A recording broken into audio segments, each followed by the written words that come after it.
অনেকটা দেরিতে শুরু করছি, ঘুরতে বারোটা বেজে গিয়েছে।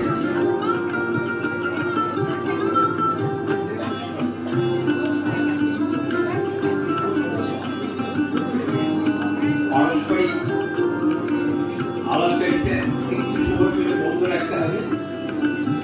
তার কারণ এখন প্রথমে আমরা যেটা এই প্রাক্তনী সংস্থা চালিয়ে নিয়ে যেতে গেলে পরবর্তী প্রজন্মের সহযোগিতা প্রয়োজন, এবং আমরা দেখতে পাচ্ছি যে পরবর্তী প্রজন্মের ছেলেমেয়েরা কিছুদিন ধরেই এই প্রাক্তনী পরিচালনার দায়িত্ব নিয়ে নিয়েছে এবং তারাই উদ্যোক্তা।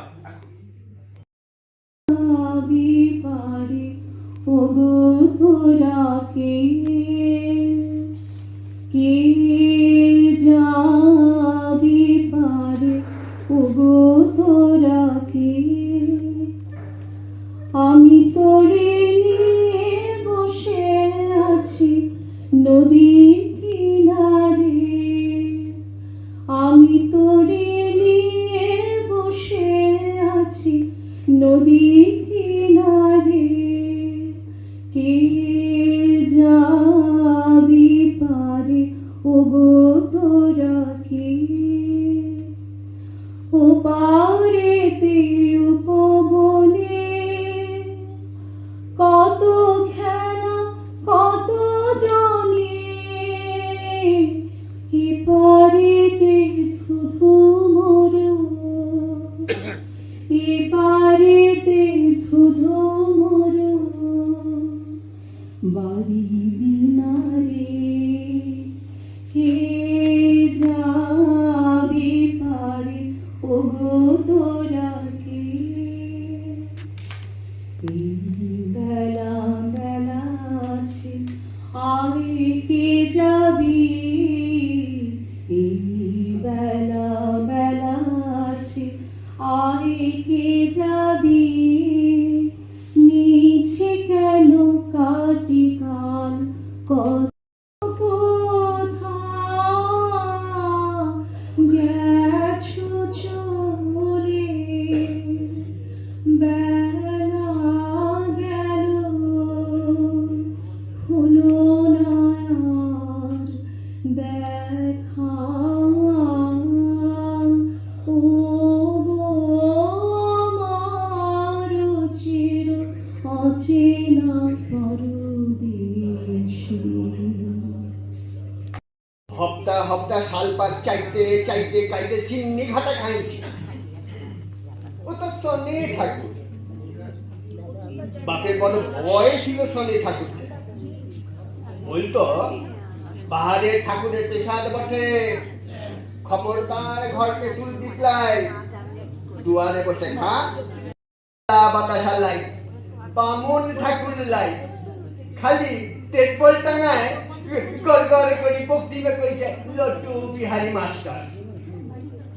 ছোট ছোট ছেলেগুলা পু পা করি হারমোনি বাজাইলো, গান বলল, কবিতা বলল, ছোট ছোট বিটিগুলা হাত ঘুরায় ঘুরায় লাইছিল কতক্ষণ।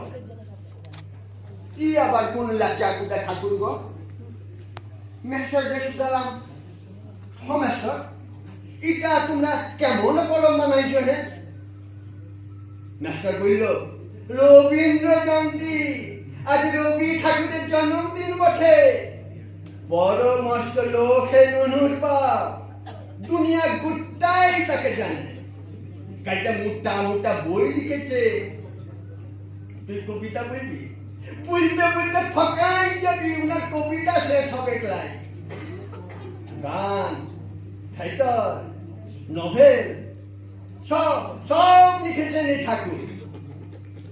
তো বিহারি হ কি তেলেগু হোক, দেশ দুটাকে একটা বাংলা গান গাইতে হবে কি হবে, তুই যে জনগণ মন ওটা তো ইনারি লিখা, ওয়ান ক্লাস সহজ পাঠলে শুরু করে বিশ্ব ভারতী তত্ত্ব শুধু রবি ঠাকুর আর রবি ঠাকুর। উনার হাত দুইটা চেপে ধরে পড়লাম, জীবনে লেখাপড়া কিচ্ছু শিখলি না, খালি শনি ঠাকুর করে মরলি।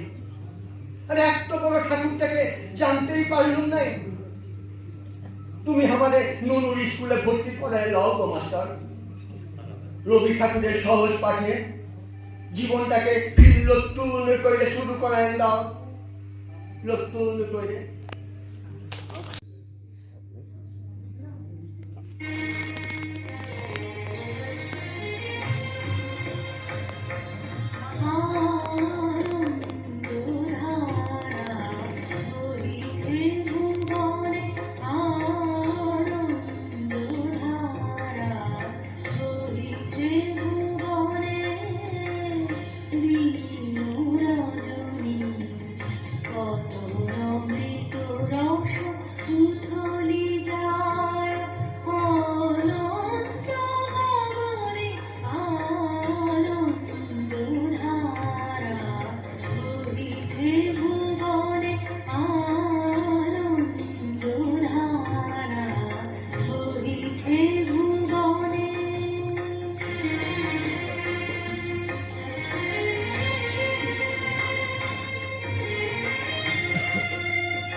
দেখেছি। আর সবথেকে বড় কথা, আমাদের ছোটরা একটা খুব ভালো পরিবেশ পেয়েছিল বড় হওয়ার জন্য, যেটা আমাদের যার জন্য সবাইকে নিয়ে ওই যে একটা চমৎকার সম্পর্ক গড়ে উঠেছিল। সবকিছু মিলে এফআরআই আমাদের মনের মধ্যে একটা বিরাট জায়গা দখল করে আছে। ওই এফআরআইতে আমরা অনেক কিছু পেয়েছি, সেটা তো বলার অপেক্ষা রাখে না। কিন্তু একটা জিনিস আমরা পেয়েছি, যেটার কথা হয়তো আমরা সেভাবে খেয়াল করিনি, কিন্তু আমি জানি আমি যখন বলবো সবাই আমার সঙ্গে একমত হবে। সেটা হচ্ছে এফআরআই আমাদের একটা ঝকঝকে সুন্দর তারায় তারায় কথা একটা আকাশ দিয়েছিল, যে আকাশ কিন্তু আমরা এখন আর কোথাও খুব একটা পাই না। এত বেশি দূষণ, আলো সবকিছু মিলে সেই আকাশ কিন্তু আমরা এখন আর খুঁজে পাই না, বা আকাশ আমাদের থেকে হারিয়ে যাচ্ছে। কিন্তু এফআরআইতে যে ঝকঝকে আকাশটা আমরা পেয়েছিলাম, সেটা আমরা ভুলতে পারি না। ওই আকাশে আমরা লিওনিড মিটিওর শাওয়ার দেখেছিলাম, আমরা হ্যালির ধূমকেতু হই হই করে রাস্তায় নেমে দেখেছিলাম। সেসব যেন স্বপ্নের মতন মনে হয়। এখন সেগুলো পাই না এখন। তা বহুদিন আগে আমি মন্দারমণি গেছিলাম। তা মন্দারমণিতে রাত্রিবেলায় গেলাম সমুদ্রের ধারে, সমুদ্র দেখবো বলে। তখন ওখানে অত রিসর্ট বা হোটেল এসব ছিল না, যে কারণে পলিউশন, আলো এগুলো অনেক কম ছিল। তা আকাশ সমুদ্র দেখতে গিয়ে কিন্তু আমার সমুদ্র দেখা হয়নি। আমি আকাশের দিকে তাকিয়ে আমি হতভম্ব হয়ে গেছিলাম। এত তারা, মনে হচ্ছিল একটা তারার ঝালর যেন মাথার উপর নেমে এসেছে। কবিগুরু রবীন্দ্রনাথ ঠাকুরের কুয়ার ধারে। তোমার কাছে চাইনি কিছুই, জানাইনি মোর নাম। তুমি যখন বিদায় নিলে নীরব রহিলাম। একলা ছিলেন কুয়ার ধারে নিমের ছায়া তলে। কলস নিয়ে সবাই তখন পাড়ায় গেছে চলে। আমায় তারা বলে গেল, আয় গো বেলা যায়। কোন আলসে রইনু বসে কিসের ভাবনায়। পদধ্বনি শুনি নাইকো, কখন তুমি এলে। কইলে কথা ক্লান্ত কণ্ঠে, করুণ চক্ষু মেলে। তৃষাকাতর পান্থ আমি, শুনে চমকে উঠে জলের ধারা দিলেন ঢেলে তোমার করপুটে। মরমরিয়া কাপে পাতা, কোকিল কোথা ডাকে। বাবলা ফুলের গন্ধ ওঠে পল্লী পথের বাঁকে। যখন তুমি শুধালে নাম, পেলেম বড় লাজ, তোমার মনে থাকার মতো করেছি কোন কাজ? যাই, আসছি আসছি। ইস বাবা, আজ যে তোমার এত রাত হলো ফিরতে। যাও, তুমি তাড়াতাড়ি ফ্রেশ হয়ে নাও তো, তোমার রাতের খাবারটা আমি টেবিলে দিচ্ছি এক্ষুনি। না বৌমা, আজ রাতে আর কিছু খাবো না ভাবছি। আমি খেয়েই এসেছি আজ। সে কি, তুমি বিয়ে বাড়িতে খাওয়া দাওয়া করেছো? কি অদ্ভুত! আর কতদিন পর তুমি নেমন্তন্ন বাড়িতে পাত পেলে খেতে বলো বলো বলো তো বাবা। হ্যাঁ, ঠিক বলেছো, তা অনেক দিনই হলো। আসলে কি জানো বৌমা, তোমার শাশুড়ি মা চলে যাবার পর থেকেই আর কোনো নেমন্তন্ন বাড়িতে খাই না। আর এখন আর ইচ্ছেও করে না। তাহলে আজ হঠাৎ তুমি নিয়মটা ভাঙলে যে? আরে বাবা, ভেঙে গেল। আসলে হয়েছে কি জানো, 40 বছর পর আজ আমার এক পরিচিতার সঙ্গে ওই বিয়ে বাড়িতে দেখা। তারপর নানা কথায় রাত বেড়ে গেল। শেষে ওই অনুরাধার অনুরোধেই একটু খেয়ে নিলাম গো। খেয়েছি কমই, কিন্তু কিন্তু খাবারগুলো খুব রিচ তো, তাই রাতে আর কিছু খাবো না। আচ্ছা, সেই বরং ভালো। তুমি যাও, গিয়ে শুয়ে পড়ো। আর কাল সকালে বিয়ে বাড়ির সব গল্প আমাকে বলতে হবে কিন্তু বাবা, বুঝেছো? আমি এখন যাই, তোমার ছেলেকে খেতে দিই আর নিজেও খেয়ে নিই। এসো মা, এসো, সেই ভালো। গুড মর্নিং বাবা, এই নাও তোমার চা। এই দেখো, আমার চাটাও কিন্তু আমি সাথে করেই নিয়ে এসেছি। এখন কালকে সব গল্প শুনবো। বলো বলো। গুড মর্নিং বৌমা। আচ্ছা, খোকার আওয়াজ পাচ্ছি না তো। ওকে ওঠেনি এখনো? আরে, ও তো ভোরেই রওনা হয়ে গেছে বাবা, সকালের ফ্লাইটে। দুদিনের জন্য ব্যাঙ্গালোর পাঠালো না অফিস থেকে, সামনে রোববার ফিরবে। ওহো, হ্যাঁ হ্যাঁ, তাই তো কাল সকালে বলেছিল বটে। আর অত সকালে বেরোলো বলে তোমাকে আর ডাকেনি যাওয়ার সময়। তা ভালোই করেছে। জানো বৌমা, কাল রাতে ঘুমটাও সহজে আসছিল না।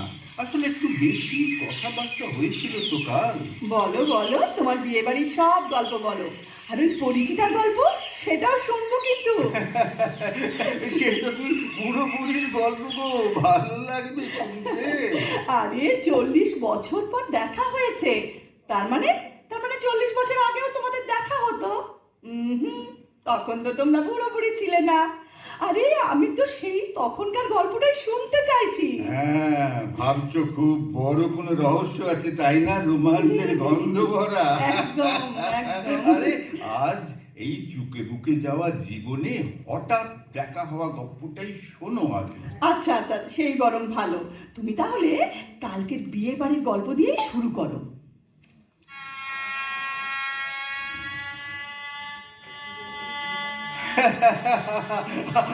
আরে আরে, না না না অবনীবাবু, শুধু কফি খাচ্ছি না। আরে স্টার্টারও নিয়েছি, খুব সুন্দর হয়েছে। আরে না মশাই না, সব কুটুমরা এসছে, আপনি আমাকে নিয়ে চিন্তা করবেন না। নতুন কুটুমদের বরং আপ্যায়ন করুন। হ্যাঁ, কফি কাপ হাতে এদিকে এগিয়ে আসছেন কে এই মহিলা? চেনা চেনা লাগছে যেন। অনুরাধা, তাই তো, আমাকেই দেখছে। আরে, কেমন আছো? দেখো, আমি কিন্তু এতদিন পরেও এক ঝলক তোমাকে দেখেই চিনতে পেরেছি। রাজীব না? চিনেছি তো আমিও, যদিও অনেক বদলে গেছো তুমি। এ মা, ধুর, আমার এক বিন্দুও বদলাইনি আমি। তুমি যে বদলটা দেখছো না, সেটা হলো 40 বছরের সঞ্চয়। চুলের রঙে বদল, কপালে ঈষৎ বলি রেখা, শরীরে ঈষৎ মেয়েদের ভার, আর বাকিটা আমার বর্তমান সামাজিক স্ট্যাটাস। তোমাদের মানে পুরুষদের তো এ কোনো দায় নেই, আমাদের মহিলাদের তাই এই বদলটা বড্ড বেশি চোখে পড়ে। খুব সুন্দর করে বললে তুমি।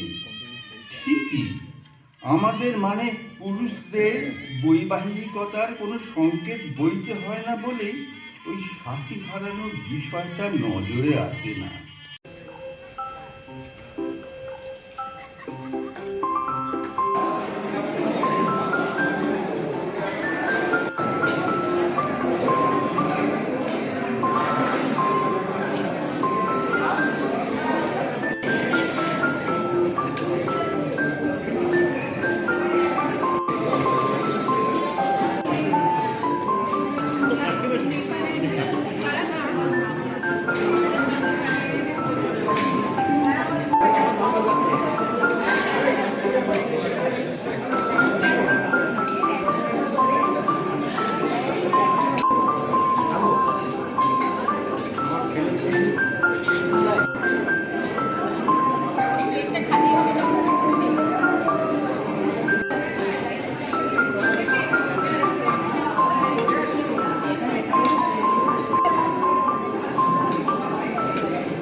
আজ যে বেশ চোখা চোখা মাল ছাড়ছো কুকুমনি, তোমার মুখটার দিকে তো তাকাবার উপায় রাখুনি প্রিয়ে। ফ্রিজের পুডিং খেয়ে খেয়ে একবারে পুটিং বানিয়েছিল চকুবু। জানি জানি বাবা, এখন আমার মুখটা তোমার খুবই খারাপ লাগছে। বলি, নিজের মুখটা কোনোদিন দেখেছো আয়নায়? একবার দেখলেই তো পারো, পুরো বুলডগ। হাসলে মনে হয় আয়না হাসছে, হা হা হা হা। আমাকে লোক চড়িয়ে খেতে হয় সুন্দরী, বুঝলে? ওসব ননী গোপাল মার্কা মুখ আমাদের প্রফেশনে চলে না। আমাদের চাই ভয়ঙ্কর মুখ, ওটাই আমাদের একটা অ্যাসেট। তোমার মুখটা এসে কি হলো? গিয়ে তো তুমি সেই একই বুলি কপচাবে, মিলাট মিলাট। ওটা অ্যাসেট না, ক্যাসেট। বিদ্রুপ করার দরকার নেই মাধবীলতা, বিদ্রুপ করার দরকার নেই। তবে এটাও ঠিক, মানে ওই 100-র ভিতর 200 ভাগ সত্যি যে তোমার মুখটা না দেখলে কিরকম যেন আমার একটা হয়। কিরকম মনে হয় তোমার? এই কবিতার লাইনগুলোই শুকিয়ে যায়, একেবারে শুকনো খটখটে। ও, তোমার কবিতা? হাসিও না গো, হাসিও না। সারা জীবন তুমি তোমার ওই একটা লাইনই তো শুনে এলাম, ঝুলতার কবিতার বিধি চারি নজার। ওরা নতুন করে শুকোবে কি? সে তো জন্মের শোক শুকিয়ে গেছে। যাকে তুমি বাবা বলো তো, ফালতু কথা রাখো। শোনো, দরকারি কথাটা বলি। আমার ওই ওষুধটা কবে আনবে বলো তো? ওষুধ? হ্যাঁ, ওষুধ। আবার কোন ওষুধ বাঁধালে? না, তোমাকে নিয়ে একেবারে জেরবার হয়ে গেলাম। কিসের ওষুধ বলো তো? মূল্যবোধ ওরাও চলে গেছে। হ্যাঁ, ওদের কথা শুনেছিলাম, ওই দিকটা থাকতো শুনেছি, এখন চোখে পড়ে না। ও বাড়িতে সততা আর কুট চাল থাকে। আচ্ছা, সততার কি খবর বলতে পারেন? কোন সততা? ওই যে বিবেকের ছেলে আর সত্যের বড় ভাই। ও আর বলবেন না, বেচারা ক্যান্সার রোগে ঢুকছে, শুনেছি খুব অসুস্থ। ও মনে হয় আর বাঁচবে না। আর লজ্জা, ওদের বাড়িও কি খালি? না না, খালি কি আর থাকে? তবে লজ্জা আর নম্রতা ওদের আর দেখি না। ওদের বাড়িতে এখন নগ্নতা আর উগ্রতারা থাকে। কোন বাড়ি? ওই যে দেখছেন রাস্তায় ছেলেটি দাঁড়িয়ে আছে, ওর নাম কাম। MA পড়ো, BA পড়ো, কিংবা এসো MPhil করে, সব শিক্ষাই অসম্পূর্ণ। আসল শিক্ষা বিয়ের পরে। শেষ স্পর্শ নিয়ে যাবে ধরনীর, বলে যাব তোমার ধুলি তিলক করেছি ভালে, দেখেছি নিত্যের জ্যোতি দুর্যোগের মায়ার আড়ালে, সত্যের আনন্দরূপ এই ধুলেতে নিয়েছে মূরতি, তাই এই ধুলিতে পরে রাখি প্রগতি। খুব একটা যে কমপ্লিট তা না, অনেক কষ্ট করতে হবে। তার মধ্যে লিখতে গিয়ে আমি আস্তে আস্তে অ্যাটমিক স্ট্রাকচার বা ঈশ্বর ধারণা এইসব করতে গিয়ে মনে হলো যে শেষ পর্যন্ত আসি ডেমোক্রিটাসে যখন আসি, অবশ্য আমাদের ঋষি কণাদও মলিকুলস বা অ্যাটমের কথা বলেছেন, কিন্তু ডেমোক্রিটাস যে কি প্রথম অ্যাটমের কথাই বলেছিলেন, অ্যাটমস। ডেমোক্রিটাসকে পড়তে গিয়ে দেখি যে অন্যান্য ফিলোসফার সমস্ত লাইন করে আছে, তারা গ্রিক ফিলোসফার, এবং তারপরেই আমি আকৃষ্ট হই গ্রিক পুরাণের উপরে আকৃষ্ট হই, এবং আমি একটা লেখার চেষ্টা করি যে ট্রয় যুদ্ধ কেন হয়েছিল, ট্রয় সম্বন্ধে আপনারা যেটুকু জানেন বা আমরা যেটুকু সাধারণভাবে জানি, সেটা হচ্ছে যে ভিলেন এবং কাঠের ঘোড়া।